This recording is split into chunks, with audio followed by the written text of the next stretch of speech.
and Luke, shows even getting to the end. Most of the disciples had a false idea of what Jesus being the Christ, the Messiah, meant. They really thought that he was going to become a great king like David and Solomon, and that he was going to sit on his throne and render judgment to people, and they wanted to be on the right and left to show everybody how important they were. And of course, he asked them, can they be baptized with the baptism he's going to be baptized with, and drink the cup he's going to drink. And we know that that reference is to Gethsemane in a few days, where he prayed to the Father, if it be thy will, let this cup be taken from me. If not, whatever you will. And he, the human part of him, did not want to go through the agony he was going to go through. It was an agony not only of physical abuse, but it was an agony of soul, with his chief apostle denying him, with the rest of them locking themselves in a room because they were scared they might be arrested too. Most of the crowds that had followed him disappeared, and the only crowd that showed up and could crucify him were the ones that were produced politically by the scribes, Pharisees, and the priests of the temple. And he tells them again that what it means to be chief in his kingdom is to be a servant of all. And he would, on the last night of his life, actually do what servants do, which is take a bowl of water and wash their feet to make the point. And they still don't get it. He had just before this incident, again, given more detail about what his arrest and death was going to be like in his resurrection. It just went by them. They didn't take it in. It's interesting today that we still have people in the church who want to be in places of honor. We haven't learned the lesson. We haven't listened to the gospel, the commands of Christ.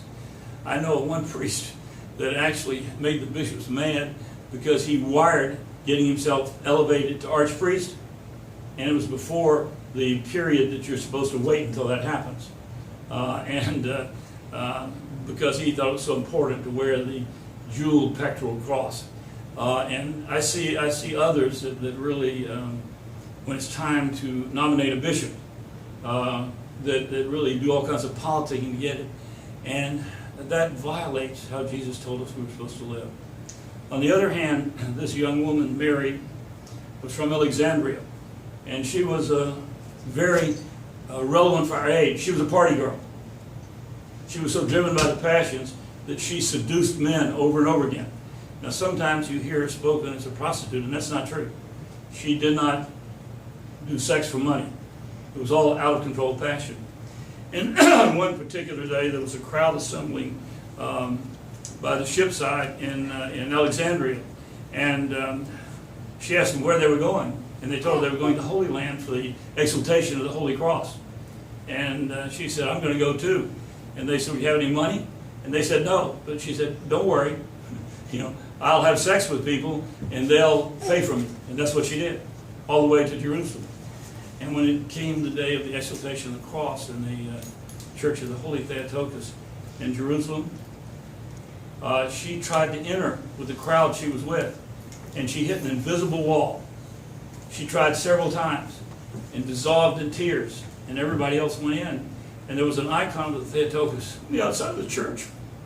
And she prostrated before the icon and begged Mary that if the Theotokos would let her enter the church for the celebration, that she would give everything up and totally reform her life. And so she went in and participated in the elevation of the cross and the procession. And then she prayed again to Mary, and Mary said, you're to cross the Jordan.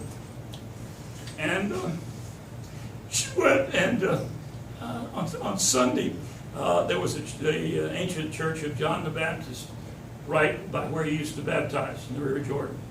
And she went and heard the homily, took communion, and then she walked into the desert and disappeared. And she didn't have anybody that she attached to who cared about her disappearance.